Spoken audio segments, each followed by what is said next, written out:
Football, or as Americans would call it soccer, is the most played sport in the entire world. You can find its fans all over the globe. First roots of the sport date back to ancient China, Greece and Rome, but the game couldn't be really considered football at all back in those days. To call it football officially, you have to go forward in time a bit to 19th century in the year 1848, when the very first rules what is today called football were written. But the first official organization wasn't created until 1863 in England, and as many people already know today, it was called Football Association or FA. Guessing by the title of this video, we're going to take a look when this beautiful game had some not so innocent moments. So-called football wars were happening all over the world and still are in some places today. Let's take a look at some of the most known so-called wars and what really went down back then. The most famous case of football war is a six-day conflict that ignited after the game between the Central American nations of El Salvador and Honduras. In the late 1960s, an intense rivalry had ignited of some political tensions from before from these two countries. Now we have to take a trip back in time, because these two countries had conflicts for a while, ranging from territorial disputes, economic disparities, and migration issues. El Salvador struggled with equal distribution of land and wealth, while Honduras struggled with overpopulation. These disparities contributed to many social unrests in the area.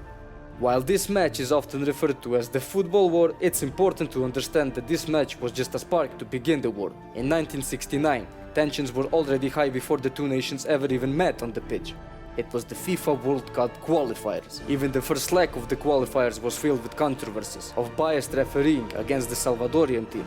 Honduras won their first match 1-0, and a week later they met in El Salvador. The home team won 3-0 and they secured their place in the next spot in the World Cup. This sparked a lot of violence after the match, outside in the streets. The war first started with riots after the match on the streets, but would officially start on a month later, on July 14, 1969. In the early hours, El Salvador launched a full-scale invasion of Honduras. All this happened very quickly, in the matter of couple hours. Both sides fought fiercely for control of the disputed areas, and as the war raged on, of course some international organizations had to get involved to calm things down, like the US and some of the American states in the Central America. Major fighting finally ended 6 days later, on July 20th, 1969. The war had come to an end, but conflicts were not over. With its end, it's also brought thousands of casualties, property damage, and discrimination on minority populations. The second football war, or rather a conflict, took place back in 1993. A match between two Latin countries, Mexico and Colombia. They met on the pitch, and after 90 minutes of play, the game ended 1-1. After the match, both teams decided to celebrate the match in the local restaurant. They were dancing, singing, and having fun together. Now the conflict came after the celebration, when the two had to decide who would pay the dinner. They all started pointing fingers at each other. Mexican team thought the Colombians should pay, and Colombians thought vice versa. The tension started to rise soon. News about the dining dispute made headlines in both countries. Both teams flew back home, and after that, public in both Mexico and Colombia got involved. National pride was a big part of it, and the incident became the main topic of outrage in both countries. Almost after 2 whole years, they realized the absurdity of the situation, and officials from both countries recognized they needed to make peace, and after closing the diplomatic channels, they reopened them and ended the dining dispute. It never really got to that violent stage like the previous conflict, but it still made some headlines for almost 2 years in both countries. It really showed how much of an impact a simple football match had when the national pride was at stake. Next on our list is the match between Dinamo Zagreb and Red Star Belgrade. In the heart of the Balkans, football is not just a sport. It's the way of life for a lot of people following the sport. It's like religion. The sport also reflects a lot of region's complex history and deep-seated tensions. This football rivalry shows us when football and politics mix together. Now, to understand the rivalry between these two clubs for non-Europeans, you have to first understand the history of the region. The region has been the conflict zone for centuries, and this game shows how passionate the supporters of each club were. Tension started when communism was outvoted for more nationalist parties. The second round of voting on May 6th in Croatia, Croatian Democratic Union or HDZ won that round of voting, and Slovenia and Croatia began to reorganize Yugoslavia into a confederation. This only fueled long-lasting conflicts in the region with nationalist ideas. Match took place on May 13, 1990 at Maksimir Stadium in Zagreb. Even before the match, in the city of Zagreb the tensions were high as the two ultras groups met in the street. When the kickoff started, there were around 3,000 Belje, the ultras of Red Star Belgrade, on the stadium in Zagreb.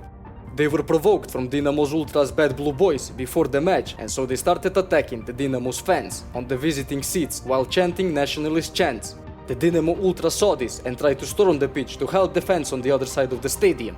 At first, they were pushed back by riot police, but eventually broke through the fence and made it to the stands. Police had to calm the situation by using water cannon and tear gas. Many were seriously injured, with around 60 stabbings being reported. In between riots, Dinamo's captain Zvonimir Boban kicked the police officer who was allegedly mistreating the Dinamo supporter. Boban became a national hero in Croatia, but got a nationalist reputation in Serbia. For this, Boban was suspended from Yugoslavian Football Association for 6 months, missing the 1990 World Cup. The game marked the beginning of the end for the Yugoslavian First League, because in the next season, Slovenia and Croatia declared independence from Yugoslavia and created their own leagues. The last football match we are going to be checking today is called the Divided Game.